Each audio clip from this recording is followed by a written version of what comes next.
মনোরালা আজকে তোমাকে লাগে কালে মুই একটু একটা ব্লগ শেয়ার করি। মোর লগেই থাও তোমরা। একবার তোমাকেও ভাল লাগবে। আজকে মুই মেলা খুশি। মুই যাইতে আছি একখানে, তোমরা একটু পরেই বুঝতে পারবা মুই কোনখানে গেছি। তো মুই গাড়িতে উঠে যখন ভিডিও করতে আসছিলাম তখন দেখলাম কি কাকু আর এই আম্মায় একাল দুজনরে এত ভালো পায়। আম্মায় আছে না, ওই আম্মায় হাড়া পোত কাকুর একাল আটটা ধরেই রাখছে। কি ভালোবাসা, কি ভালোবাসা। মুই আইয়া পড়ছি মোর বোনের বাসায়। মোর বোনের বাসা বরিশাল, মোর বোনে বরিশালই থায়। তাই মোর বোনে আবার কইলো কি একটু কোটা কিনা দেবে, এই লগে গেলাম আবার দোকানে। কিনতে যাইয়া মোর মায়ের কইলাম কি তুই একটু ভিডিও করে দে মোর। এখন মুই গেছি কোর্তা কিনতে, এখন আমনে করে যদি না দেখাই তাহলে কেমন হয় এখন তো। হ্যাপার মোর মায়ের এককাল ঘুরাইয়া হেপারে হয়েছে ভিডিও করে দেছে।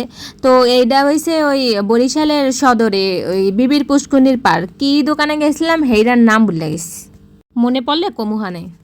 মোর মাইয়ারে দিলাম ভিডিও করতে। মোর মাইয়া কালে ভালো করে ভিডিও করতে আসলে আর মুই মোর নাটক গাড়ে হইছে ওই যে সামলাইতেছিলাম। তো এখন হনো মনোরা মোর কিন্তু এক নাতি না, মোর আরো কয়েক নাতি আছে।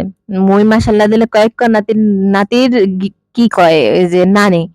এখন হনো মুই এখন যেই সাইডে বই রয়েছি না, এই সাইডে মুই আজকে প্রথমবারই আইছি।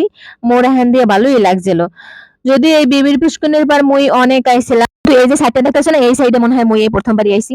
তারপরে মুই মোর মাইয়ক গারে জিজ্ঞেস করলাম, এই এখানে কি ভাল লাগে, কি খামো? মোর মাইয়ক আবার কইলো কি যে এখানে নাকি ফুচকা ভাল লাগে।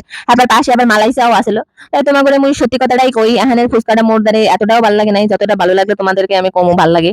তারপরে এই যে মঙ্গল লাগে এই যে গুড়িটারে দেখো না, ওরে আবার জিগাইলাম যে কেমন লাগে, কেমন হয়েছে কও। ও কইতাছে ওর দ্বারে নাকি ভালোই লাগছে। তাই গুড়িটাই মোরে আবার একটু হাত করলে তুমি খাবা, আমি করলাম না আমার দ্বারা ভালো লাগে না, তোমার দ্বারা ভালো লাগছে তুমি খাও। আর মুই একটু ওই জায়গার মালাই চাটা খাইলাম, মালাই চাটা অনেক মজার ছিল। তো আজকে এই পর্যন্তই, কেমন লাগছে আজকে তোমাকে দ্বারা মোর ব্লগটা, যদি তোমাকে দ্বারা ভালো লাগে কমেন্ট করে জানাবা, মোর পেজে একটু ফলো দিয়ে রাখো। আর হনো তোমরা যদি মগু এলাকায় বেড়াইতে চাও তাহলে আইতে পারো, কমেন্ট করে জানাইও, ঠিক আছে? তুমগো কার এলাকা কইয়া যাইও।